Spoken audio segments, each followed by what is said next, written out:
a private session that we have inside of the Amos Wilson Collective ARC, also known as the African Rehabilitation Center. So if you are unfamiliar with what the Amos Wilson Collective is and what the ARC is, and you're watching this stream, you can click the link in the description.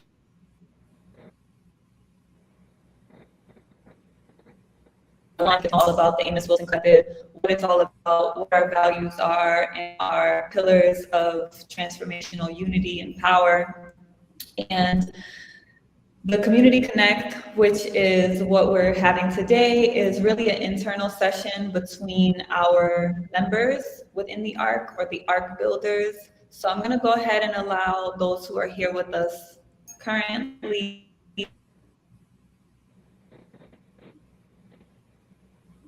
to go ahead and share a little bit about our mission statement, just to bring us into the discussion that we're having today on wealth and money in relation to African liberation or Black liberation. So I do want to allow everybody who is here with us to go ahead and just introduce themselves.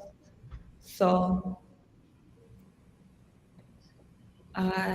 well, for those who don't know, I'm Afrikan. I'm the mother of Tehuti. I'm a healing artist and revolutionary, of course. I am a sacred wisdom keeper of ancient African science, and I'm just a lover, and I am glad to be here with y'all. So I'm gonna go ahead and pass the ball to our All right. So I feel like you were tossing it to me, but the audio was breaking up a little bit at the end. So I'm just going to go ahead and make that assumption. So first and foremost, I'm Brother Omawale. Very happy to be here today. I am a father, husband, and I think that my predominant role, or like when my energy has been at for like the last year, has been in that of the healing space. So really focused on doing a lot of personal healing and internal transformation. So I think a lot of my reflections or anything that I'm involved in one way, shape, or form will have some aspect to do with healing. Also, co-founder of the Amos Wilson Collective and founder of the African War College. And this is my first time being on a live stream, and I have no idea. It's been longer than a year, but really glad to be here today and looking forward to this build on such a necessary topic. So glad to have you. I also want to shout out some of the people who are here with us. In the chat, feel free to comment with any of your questions or any statements you want to be made, and we'll try our best to share everything that's on here. So Bibi Bahudie, give thanks. And Sister Alexis. Peace and blessings, everyone. I'm grateful to share space with y'all and be present. My name is Alexis. I'm a visual artist, a writer, a farmer, an herbalist.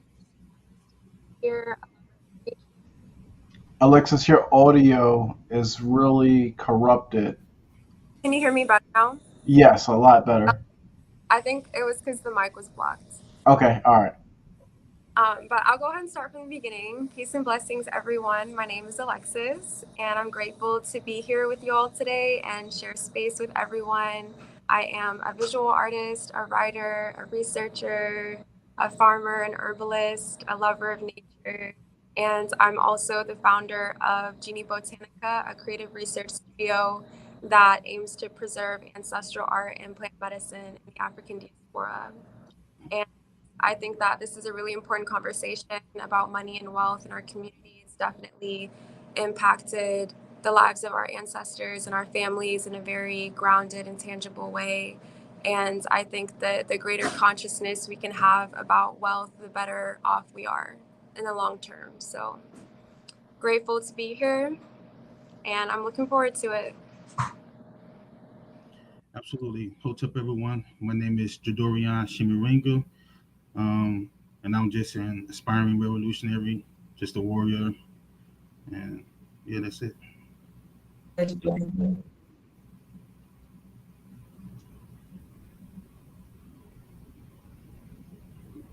You right, cut me out now completely. you hear. I don't know if you were frozen. I don't know if you were speaking, but I can hear you now. Okay. Okay. I wanted to pass the ball to Brother Dorian so he can introduce himself and get Oh, he started. did. But He did. okay. He got the intro in. Okay. Perfect. Good Neff, thing. did you, why don't you preface it to let folks know where you are? So, like, just to why we're dealing with a little bit of the technical difficulties. Yeah. And then Okay. I'll also preface on my end, I'm, in active father mode. So at any point my kids could wake up. I might have to turn my screen off, but I'll still be listening. So just so y'all know.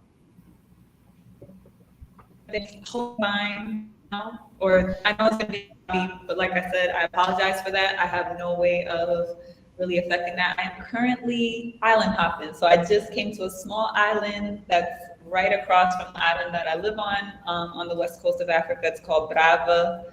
So I'm at a little hotel over here, and the Wi-Fi is not so great, unfortunately. But I am.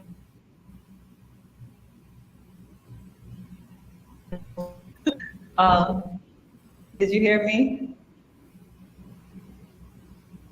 Oh, you're on mute, Molly. I was going to say, I got most of it that you're at a little hotel on the west coast of, on a little island, you're island hopping, you're on a little island across from the island that you currently reside on, and you're in a hotel and the Wi-Fi is a little choppy. Everything after that we didn't get, but I think that they get the gist to the folks who are here live with us or watching the replay. Okay. So do you want to go ahead and take the lead since my audio is a little with our mission statement and just what we're doing, what the intention is for the Community Connect? Absolutely. So just really quick, the mission statement for the Amos Wilson Collective. So we are a support and accountability community for warriors who are committed to building transformational power for Africans worldwide. And we emphasize the fact that that transformation starts with you, right? So we need for, our family to be doing their work and holding themselves accountable and to be a part of spaces where accountability is being had to make sure that you are developing to your fullest potential so that you can support this work of building transformational power for Africans worldwide. So yeah, the Community Connect is more of an informal space, so that's just the reality of it. We want it to be just authentic. We would like to have the space to just be able to show up as we are and have a discussion and a personal exchange on whatever the topic is. And it'll be led by, the voice of our.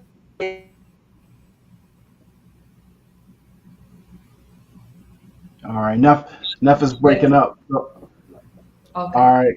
So yeah, I'll just jump in really quick just to give a little bit of background and context. So the Amos Wilson Collective is a very unique partnership between the African War College and Tehuti Ma'at.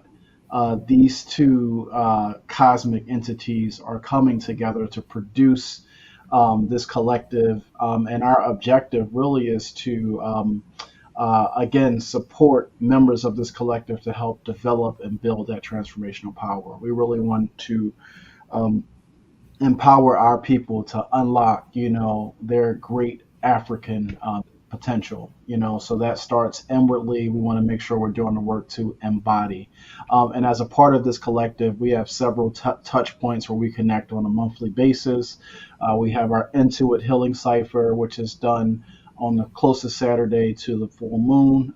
That's a great supportive initiative where it really helps to support that healing work that we all need to be doing as African men and African women.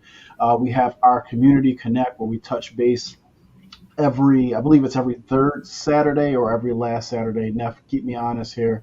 But the Community Connect is essentially a space where members of the collective get a chance to come together and touch base. We share on our glows and our grows.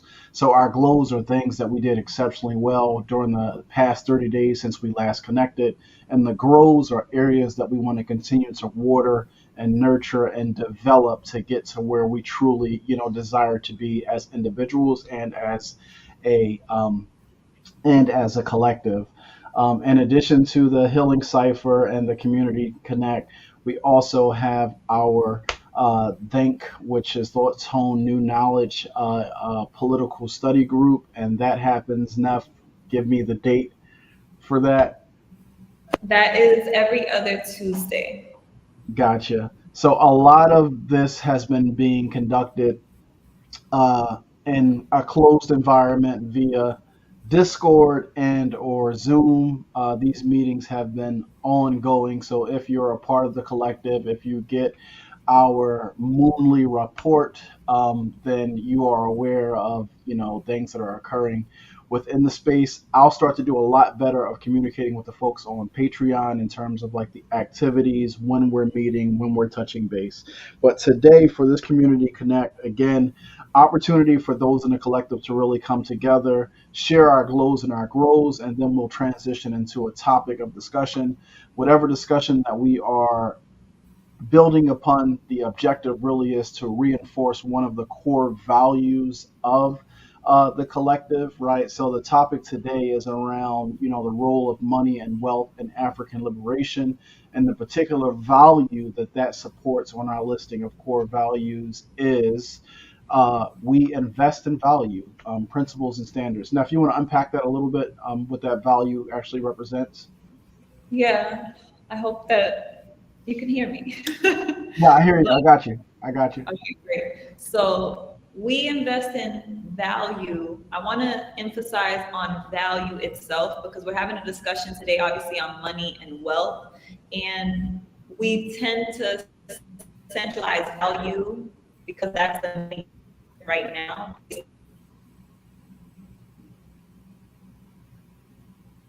The fact that saying that we invest in values, meaning that we're investing not only in our principles and these core values that we have listed here, we're also investing in having valuable content, valuable exchanges, valuable discussion. And that means that the standard and the quality that we're presenting and offering to people, we're not in a rush to present it, right? We're taking our time and cultivating and building out this arc because we want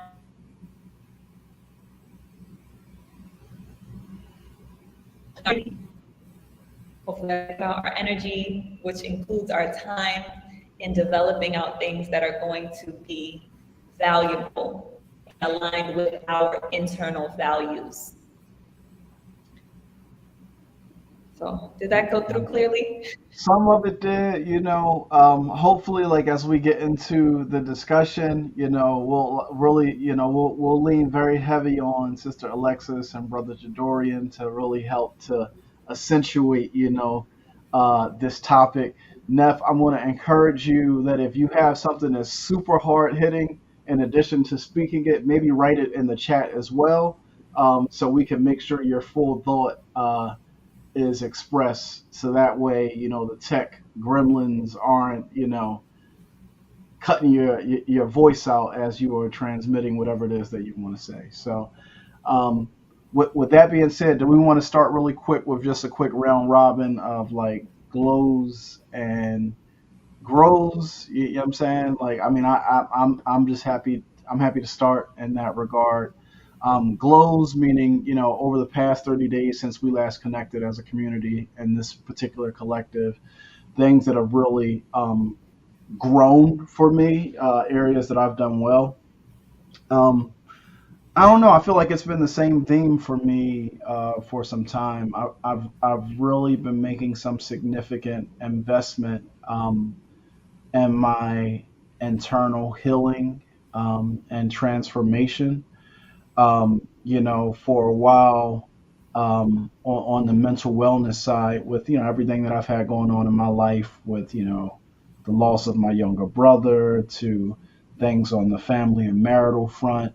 Like I've had some really dark valleys that I've had to navigate, and with that came some significant like weight gain. So a glow for me that I'm happy to share is that over these past 30 days I've lost like 9 pounds. So you know what I'm saying, that's a light glow up that I'm really happy to share, because sometimes when you get down in a very heavy space, like you lose your movement, you lose your motion, and you start to isolate and you get stationary. And when you get into that space, the wellness just isn't there, and it starts to show, and the weight that you're carrying, both the emotional weight, the spiritual weight, and then that translates into the physical weight. So I'm happy to share that on a glow front, I feel very light today. I feel much lighter, and I feel like I'm continuing to glow into the right direction. Um, on the grow front, things that I want to continue to nurture and develop over these next 30 days as I continue to grow forward. Um, I want to continue to nurture my diet. I've been doing a lot of good research around the connection between food and mood. Really, just knowledge itself. Like we all have our own, chemical compositions. We're all made differently. I saw you got ripped off, called me big fella. Listen, man, I'm coming down. I'm still strong. You know what I'm saying? But the weight is definitely coming down. But yeah, no, I've been doing a lot of study around, the things that make me uniquely me, and how to really like optimize. So, my mind body composition and the role that food, plays in aiding in my development and my holistic wellness. So, I actually just ordered a book yesterday. I think it's going to come tomorrow. It's called The Food and Mood Connection. Just breaking that, providing more insight between this brain being the gut and this brain being the mind, the operating system, and how what you put in here impacts here. So really, again, just that's an area that I'm trying to grow in as I continue on my transformation, holistic, and healing journey. So that being said, I'll pass it to Sister Alexis. You can give us your glows and your grows for the past 30 days. Ashley, thank you for that. Your mic might be blocked. All right, there you go. Ashley, thank you for that expression. I would say for the past cycle, one of my main flows is that I've been pretty consistent balancing my routine, um, managing jobs and new responsibilities. It's been challenging for sure, but I think that I've gotten into a flow of being able to just, ride the wave and go with the rhythm of how my day is aligning, and be prepared for what's ahead for the next day or the next week. So that's one thing I would like to celebrate. And in terms of grows, I would say that I definitely resonate when it comes to food and nutrition. That's something that I've been thinking more about, having greater intention about what I'm eating, and putting more effort into things like meal planning that I was doing more consistently before. And also yoga is one thing that I used to be really good about, but I've gotten off the rhythm of, rising every day and doing my yoga routine and getting grounded in my body, because I notice how I feel in my body affects my thought patterns and also my emotional health as well. And I think that when we feel restricted in our bodies physically, it can definitely have an impact on what we're able to see in our environment and what we're able to see in ourselves, and how how healthy our mental body is overall.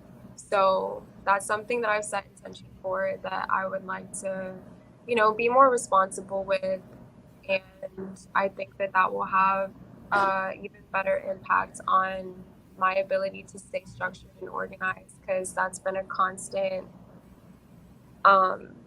learning process for me throughout my life, is maintaining structure. I have a very air dominant constitution, so I can be really scattered a lot of the time and just very flowy and ungrounded.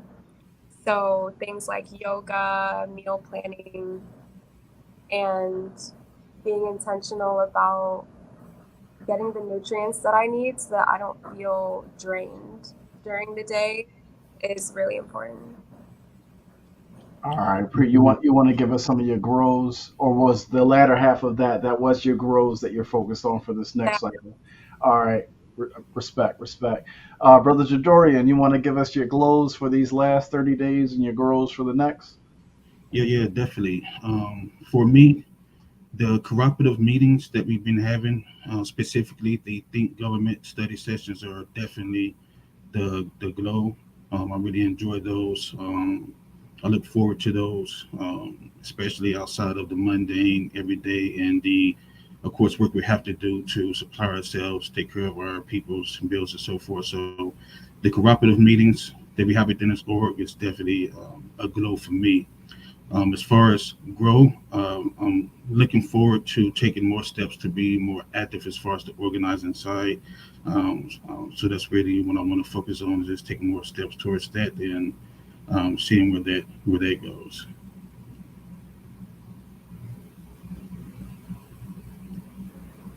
I appreciate you, brother.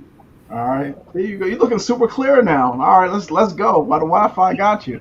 Yeah, you look clear. I don't know. I wasn't even gonna do my grows and glows. I was just gonna be like, let's just have 3 clearing breaths to transition us. If it is working fine, I will briefly just say my grows or glows. I would say I am celebrating for sure. I feel like mothering Tehuti Ma'at has been definitely something that I feel like I've been flexing on, just making sure that the responsibilities are in the communications are there, keeping up with the cooperative sessions that we have with the Galaxy Rank members who are building and contributing to the co-op, making sure to like create more structure around the things that we have in the Amos Wilson Collective, like our warrior workouts and community connect. So I'm feeling good about that. Like I definitely feel like we're coming out of like one of those downward cycles going up. So I'm feeling great about that. Growth wise, I'll say I'm trying to focus my energy on strengthening the respect that I'm exuding to people in my life, because that's something that has been a challenge in the past for me that I'm noticing is coming up again. So it's something that I'm like monitoring like my tone, how I communicate, and yeah, just being more responsible about how what I say is received and being considerate of that. So that's definitely something I'm growing for this next cycle. So good thing. I'm glad that the audio is sounding better. I do want us to transition into the discussion portion by having 3 clearing breaths that we can have together. So I'll go ahead and just put on the screen. We can have this nice little arc image to calm us. Right? It's like the calm before the storm. So I do want us to just go ahead and just have the intention of just inhaling through the nostrils, whatever it is that we need, right? The inhale is always pulling in. And then just drop your jaw and open your mouth and release out. Right? That's a clearing breath. So anytime you need to just release, just be conscious. You can always come back to your breathing and release what it is that you don't want. Whatever's causing you anxiety, stress, anything, just remember you can consciously release it through the breath. So let's do one more synchronized together, inhaling through the nose and exhaling through the mouth. And one more together. Make sure you inhale whatever it is that you feel like you need. Retrieving your energy from the day, places that you've given yourself. And exhale. Release anything that's stagnant, that you don't need. Serve this purpose. It's done. It's complete. Just come back into your regular breath. So I want to thank everybody who's here, especially those who are just watching, who might not be in the studio with us. And I want to share the baseline of how we're going to engage in the conversation. We do want it to be a personal discussion. So, anything that's speaking on how personally in our work to liberate ourselves, to liberate our people in this collective capacity, how is money and wealth and our value something that's coming into play? And there's a range that this conversation could be spoken on. So I just want to introduce holistic symmetry. We did talk about this when we started and launched the ARC, but it is the Tehuti revolutionary method. It's part of us connecting the spiritual and the material and synthesizing the logical and the intuitive, right? So it's this blend, right? And you can see we have obviously the image of Ma'at on here. And I want to say for this discussion, I see the range when we look at it on a spectrum.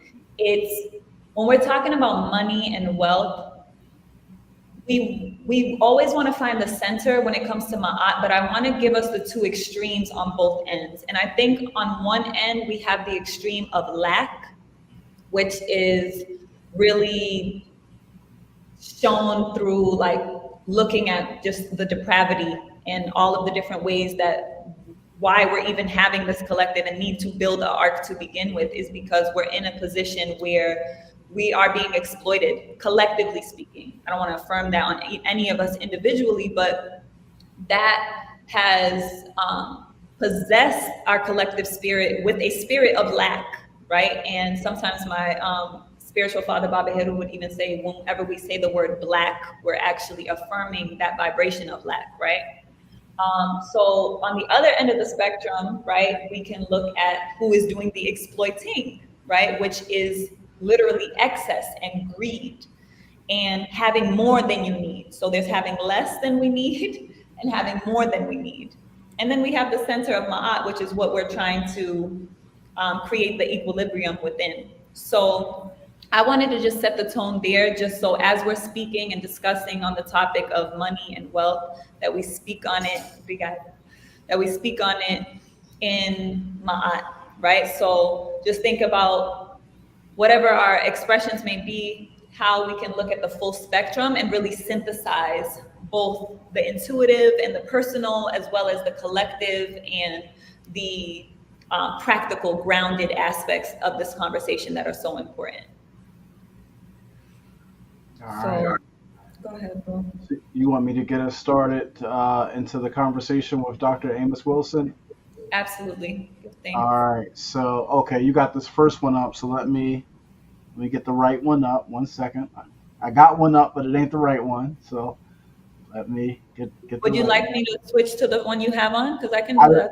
I'm gonna pull that one up. The one that you got on the screen is the one I'm gonna pull up. So Okay, so we're gonna actually play some audio clips of Nana Amos Wilson speaking specifically on money and wealth in relation, and its role in the African liberation movement. All right, so this first one is coming now. There you go. Add that to the stage, and I'm gonna press play. Y'all in the chat, let me know if y'all can hear this. And remember, just for folks who are just joining, this is our monthly community connect for the Amos Wilson Collective.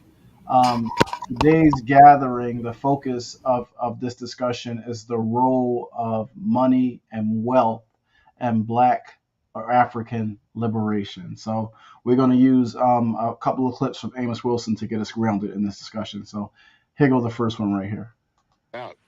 Ultimately, Black nationalism has to justify itself in a way that says by believing and supporting the nationalist program, you increase wealth, you increase power. It is not a vote for poverty. It is not a vote for deprivation. Right. And we have to make that very, very clear. Many of our people have been traumatized by the economic system. We see ourselves as having been taken into slavery and taken advantage of because of quote unquote capitalism and economic greed. And consequently, we have a phobia often about money and where money and wealth fits within the African community. And consequently, many people will not face up to it rationally and squarely, but will have what almost a knee-jerk reaction to the issue of money and wealth because of its association with their exploitation and misuse and abuse. We are going to have to confront the issue of where money fits and where wealth fits within Black growth and development and advancement, and deal with the anxiety that brings about. All right, so that's the first clip. You know, Baba Amos Wilson. We're going to have to confront the issue of where money fits and where wealth fits within Black growth, development, and advancement, and Black liberation. And we're going to have to deal with the anxiety that brings about. I want to bring up this other clip before we start the discussion. I just want to seed the ground really quick so y'all understand, the intent behind today's conversation. So let me bring up this other clip from Baba Amos Wilson, and then we'll get right into it. So, all right. Let me make sure I got that right before we go. I think I got it right. I'm trying, y'all. It's been a while. Gotta get the cobwebs off. It's been a while since we've done this thing. All right, let me press play. Very clearly what I call a need for. Hold on, let me back up just a little bit. 1 second. I'm gonna start right here. The part that we're going to be focused on is the part where he says, "I advocate very clearly." I'm starting a couple of seconds before that, but that's tune in your ears. Make sure y'all tune in your ears when that comes on. In the future, perhaps we will sort of fill in the spaces. The subject is very broad and it's very complex in the sense that there are many areas we need to discuss as a people in terms of economic. I advocate very clearly what I call a need for a national African American debate and consensus relative to money and wealth and their relationship to African liberation, empowerment, and continuing survival. As a lecturer, I've noted often that I can get a pretty good response from an audience as long as I stay away from a discussion of power and a discussion of money among our people. You can almost cut the tension and the anxiety in the room when you start talking about money in front of our people.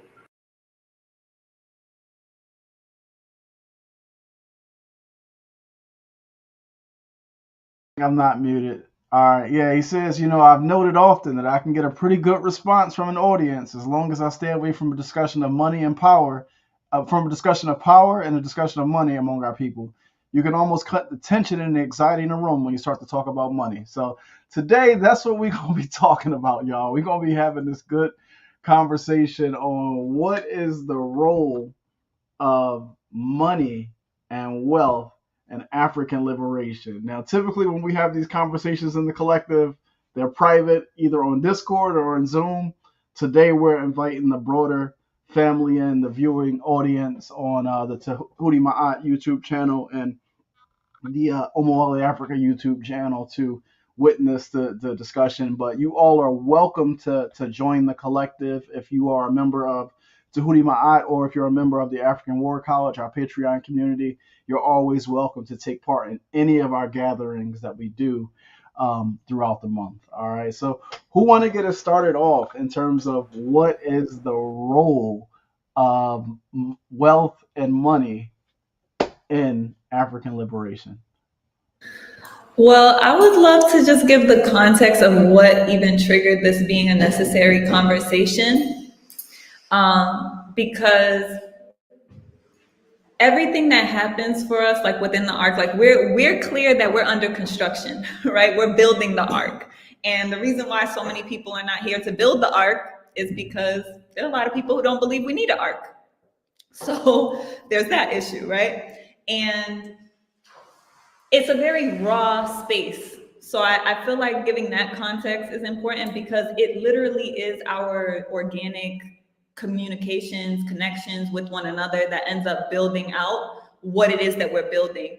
And I was having some conversations with Sister Alexis, you know, private, personal exchanges, but reflective of like what challenges we were experiencing within the instrument itself, right? And the issue of money was one that had come up, and it had, I hadn't given it that much attention, like specifically to the fact that like, oh, as soon as money came into the picture, like things got shaken up a bit internally at that point. I feel like we were going like pretty steady.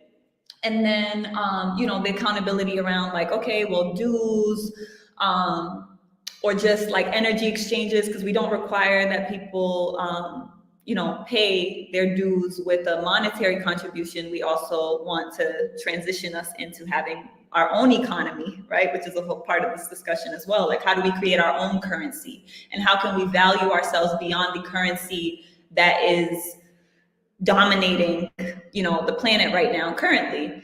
And yeah, so that dynamic of having our ma'at energy exchange, right? It's a little less tangible, right? If you put a dollar amount on something, it is what it is. But when it's just, you know, an exchange of energy, it can be more difficult to quantify that. So in terms of how the conversation came up, it's a very practical, grounded conversation that has been happening internally for us as a revolutionary instrument to figure out how do we want to engage and embody our values when it comes to money exchanges and building what we need, knowing that we need money. We all know that we need money, regardless of how much we want to, you know, some people may want to be completely anti-capitalism, but at the end of the day, we do still have to pay our bills. There's another ancestor who is on our board of ancestors named Dr. Barbara Ann Sizemore, and there's a great video lecture of hers that I recommend everybody watch. It's Dr. Barbara Ann Sizemore, Black People Just Don't Get It. And in that video, in that lecture, she specifically says, like, I don't know how people can be anti-capitalist when everywhere you go, you have to eat, you have to pay for your food, right? Not everybody, obviously, you know, you can grow your own food, we know that. And the point is, it's been an internal conversation, and the exchange with Sister Alexis is what made it as a necessary component of what we're discussing. So I wanted to just give that context and also allow for Sister Alexis if she would like to, you know, speak on that, because I feel like she has some really powerful, like really anchoring insights around how important money is, that we deal with it and not override it or bypass it. Ashe, give thanks for that. Yeah, I think that when it comes to the topic of wealth in the Black community and in the African diaspora as a whole, it does bring up a sense of anxiety and stress, because when we look at what money is in essence, it is a manifestation of the exploitation that was committed against our ancestors, and that's still being committed against us. And I think it's really important to have a rooted awareness in the fact that ancestrally we've had other forms of exchange, right? Like we traded gold, we traded cowrie shells, and those were times when we were more connected to nature. But in this modern time, especially in the influence of the Western world and the level of power that colonialism has over us, money has now become a form of extraction. And I think a really good example of that is when you look at the fact that the majority of the wealth that America has is actually debt. It's not real money. And these are conversations that I've been having with some people in my social circle and people that I'm close with, because I've also started getting into cryptocurrency and just learning about all these different forms of currencies that are popping up and becoming a thing, and really trying to understand, like, what is money in its, you know, most basic form, and what is the evolution and the metamorphosis that's happening with money right now, because I think it is really important for all of us to be aware of how money is being used against us as original people, indigenous people of the earth. And specifically in the world of cryptocurrency, we don't have to get fully into it. What I've noticed is that the language that's used is very inaccessible, and that's on purpose. It's intentionally. And that's also a tool that is often used in Western academia, you know, like bending and twisting the language of how certain topics are talked about so that it makes it more difficult for other people who are not in that sphere or in that world to understand it, and therefore to learn it and to get ahead and allow it to improve their own lives and bring value back to their own communities and their own families. And that's what we're experiencing right now as Black African people on this planet. You know, we're being placed a step behind, continuously being pushed back and prevented from progressing, which in turn prevents us from embodying true success and accessing abundance. And I think that in the long term, the direction that we're moving into is that we will reach a point where we will have to figure out how to create collective economies based on our own currency and completely detached from the system. But while we're in the system, we have to learn how to use it to our benefit.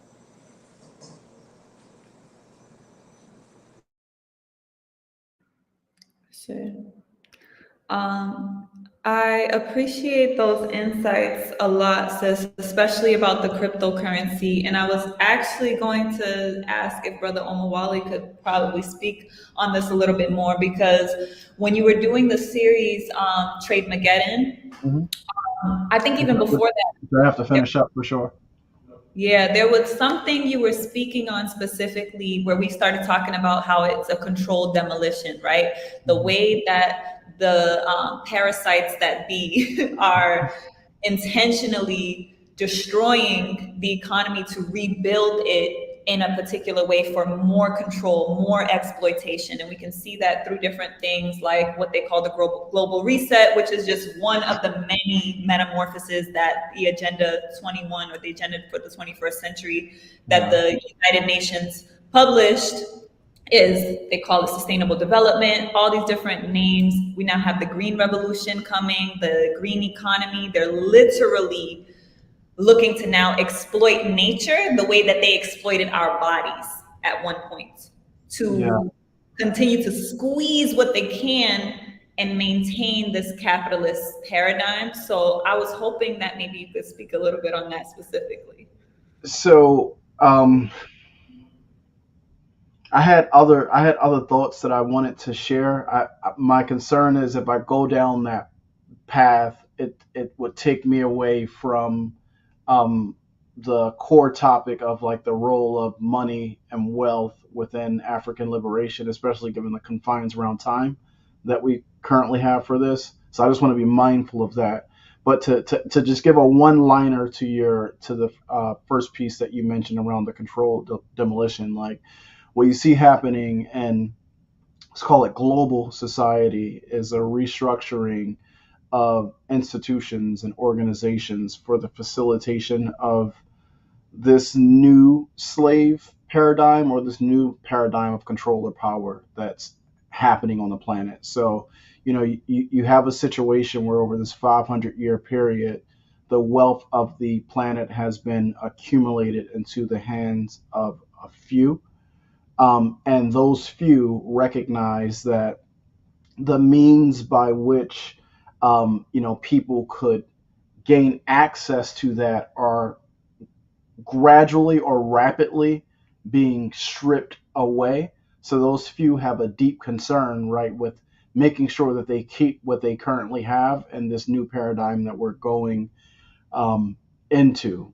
So it's basically the ushering in, or it's the destruction of the faux democratic state. It's the destruction of collective power and bargaining, and it's the entrenchment of a police state or a protective state that is meant to protect the wealth that has been hoarded by the few from the starving many who have no way to feed themselves. So that's in a cowrie shell, that particular topic. But to hinge here on this conversation of the role of wealth and money in African liberation, I would first, bringing this from like an African War College perspective, I would first want to differentiate that money and wealth are not the same thing.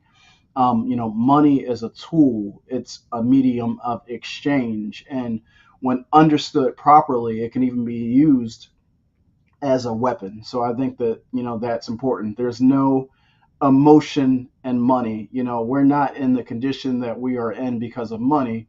We're in the condition that we're in because of power, meaning the lack thereof, right? And then wealth, which is separate from money. Wealth is a condition. It's a condition that's both tangible and intangible, right?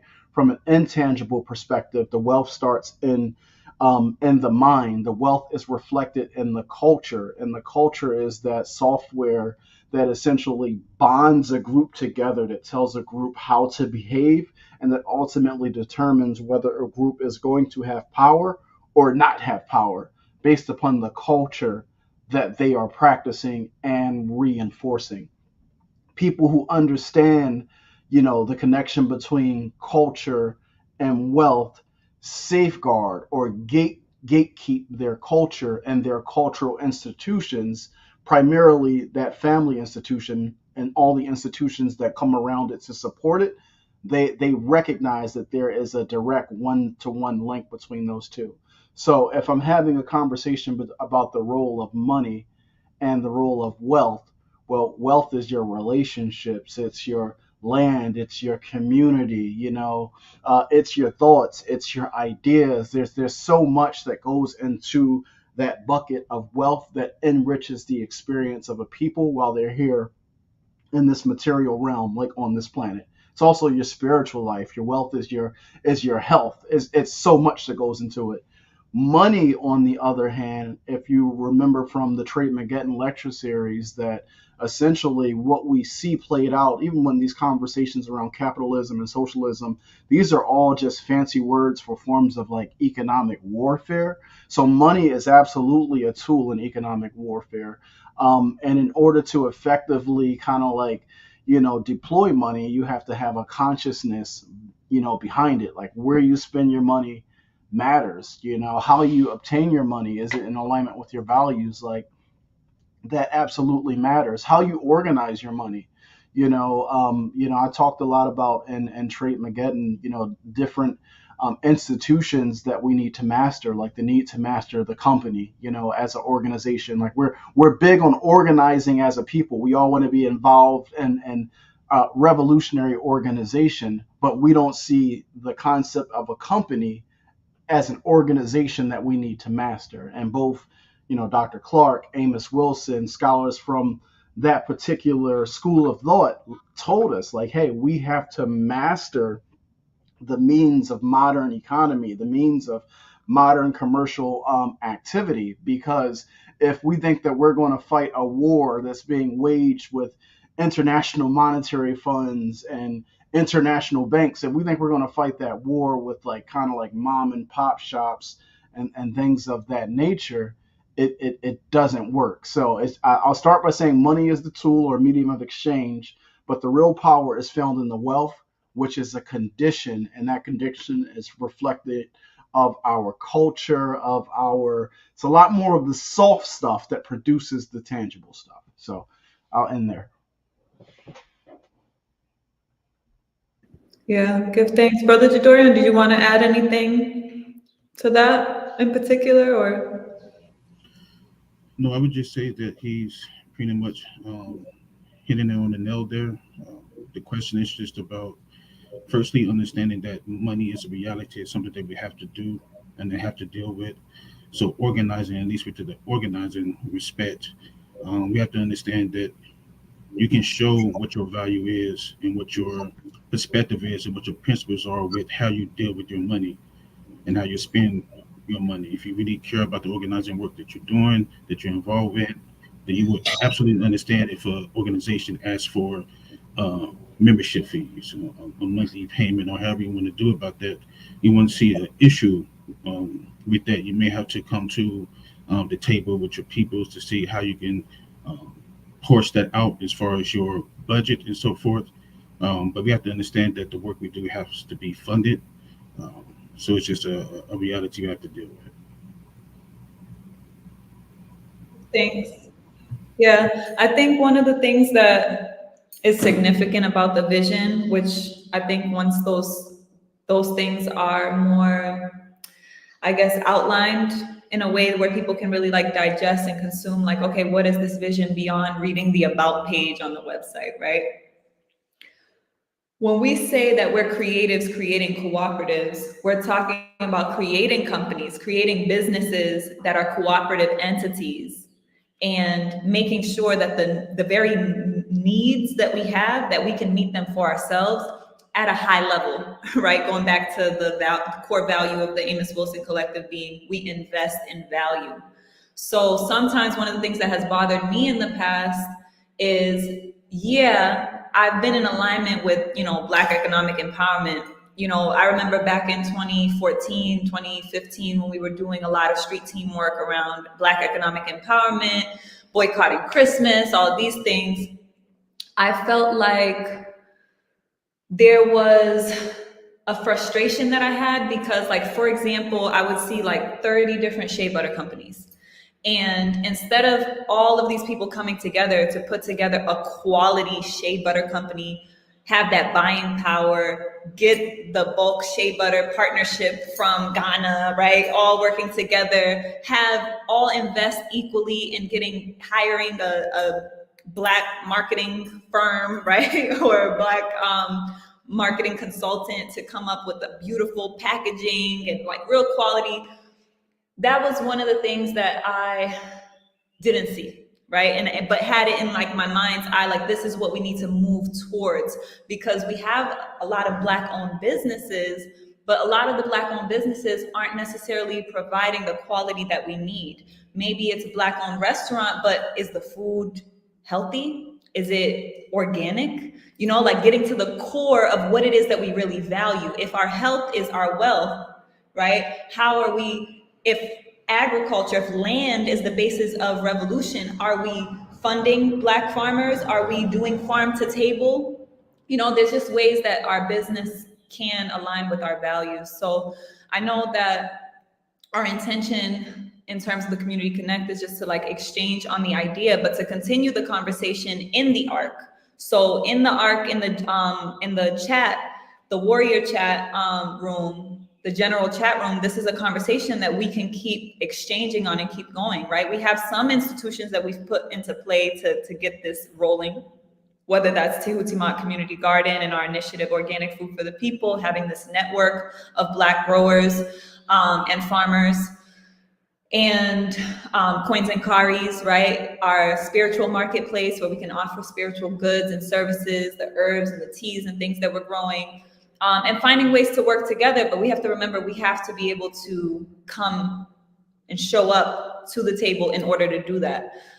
So I think that the vision itself of what we're building and creating is one part of the conversation to continue. I think another part of the conversation that I would love to see continue is, how is this personally impacting us in our own lives? Sometimes our inability to feed ourselves or to really sustain ourselves and to get out of survival mode ourselves prevents us from even showing up to collective spaces to do the work, right? So we're talking about that transformation being within. Are there financial and money related raw sources or skills that we have amongst us that we can share? Can we have a session where, hey, I know how to do a strong budget. On certain date, everybody who wants to do a budget, who's in the ARC, show up and we get into tell the people here what the ARC is. You've used that term a lot of times today. Okay, so the ARC, let me go ahead and put this on the screen. So the ARC is under construction. It stands for the African Rehabilitation Center, or the African Rehabilitation Center.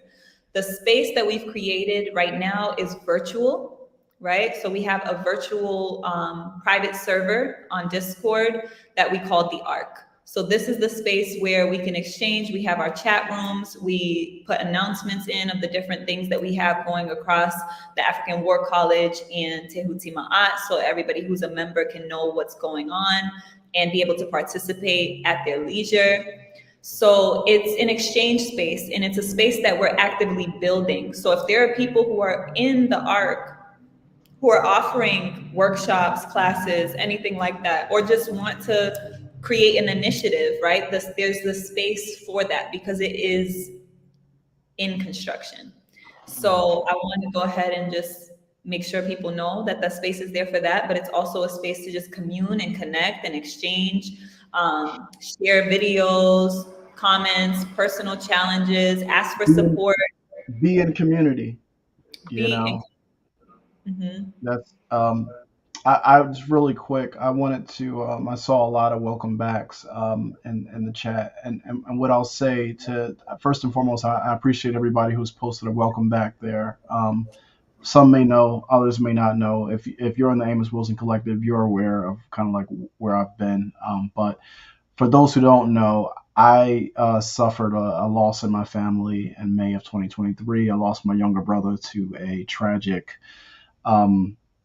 asthma attack, so it was something that was very painful to me. And when you have a major event happen in your life, sometimes it sends you internal, and that internal journey sent me on my own healing journey, my own development, transformation, coming back to my family journey. So I haven't been active at all on social media in many ways for a little over a year at this point. But through the encouragement and support of my sister Neff and the folks in the Amos Wilson Collective, and this season ahead, I feel myself coming forth, but it'll be in a different way. So I'm still working that out.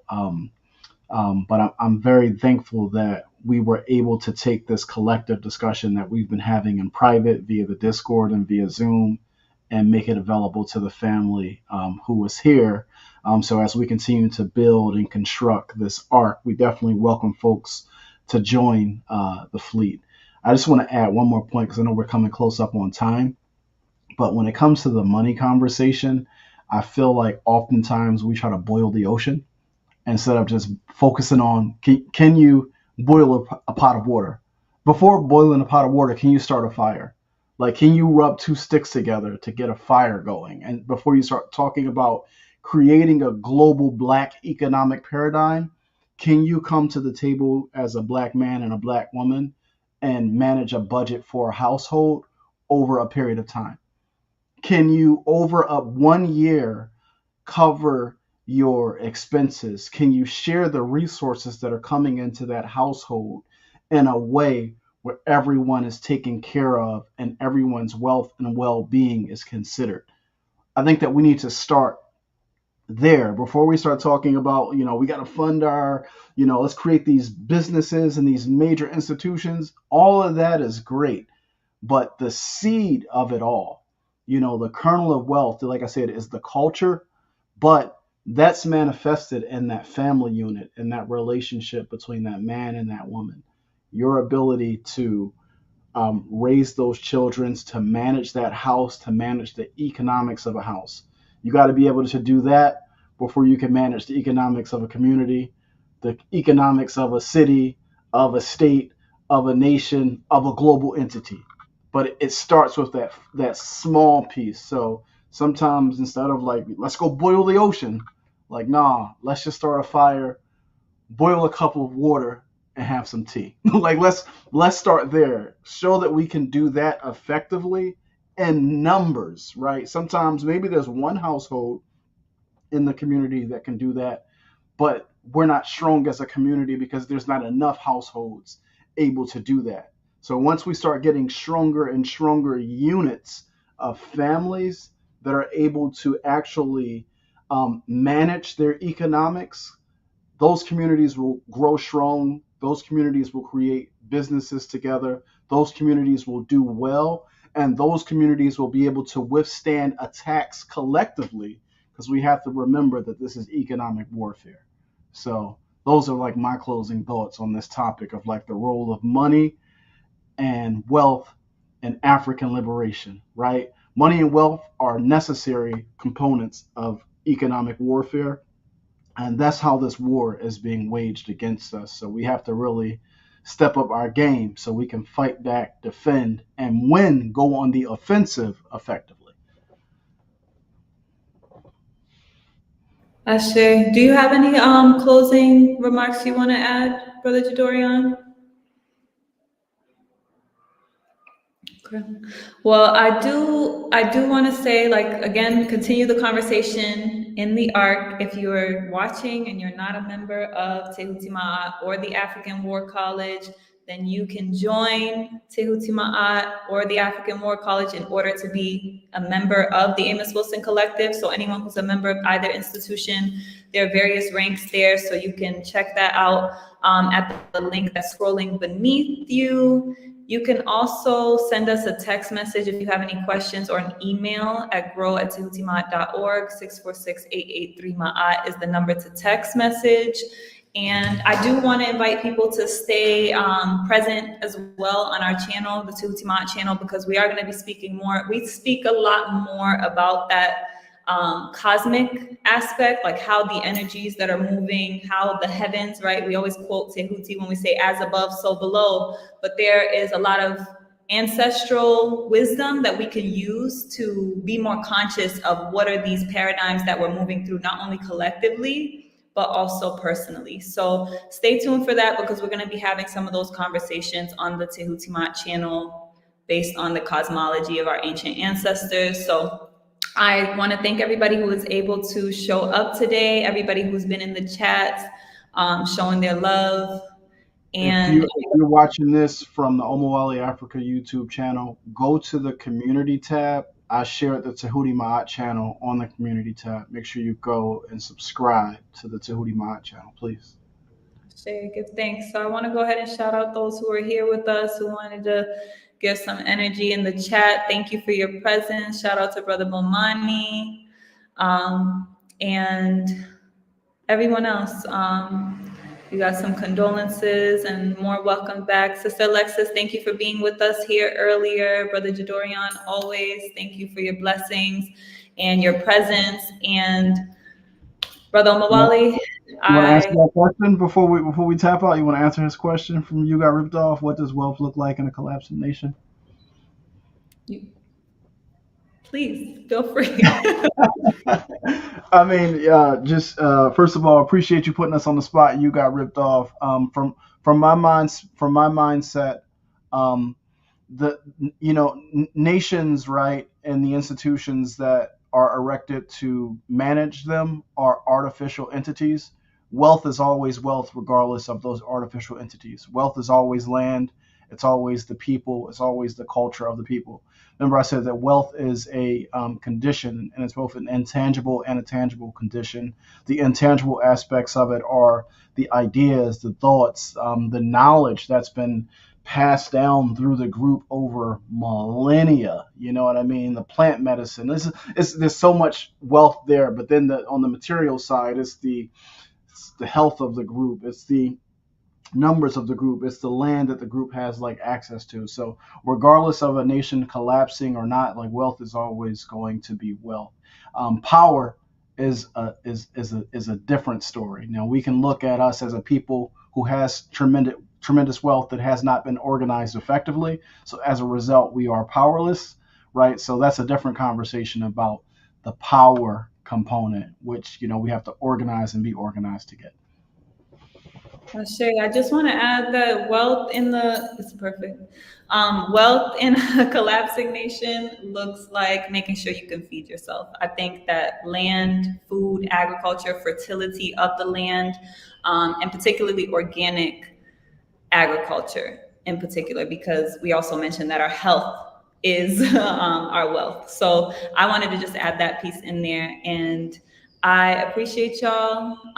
Again, see you guys next month, last Saturday of the month at 11 a.m. Eastern. We're going to have our next Community Connect, and we're going to continue this conversation and speak on what our value is in the context of this growing conversation around reparations. And to the members in the collective, next week we have our private Intuit Healing Cipher. So make sure y'all show up for the Intuit Healing Cipher. And remember, last Saturday or third Saturday, we have our warrior workout is every third Saturday. And Brother Rob is back. So it's last Sunday. Okay, Last Sunday is the the workout. Last Saturday is the Community Connect. And the warrior workout is going to be led by Brother Rob. We're going to be doing African martial arts. All right. What's up? What's up, Power? Power.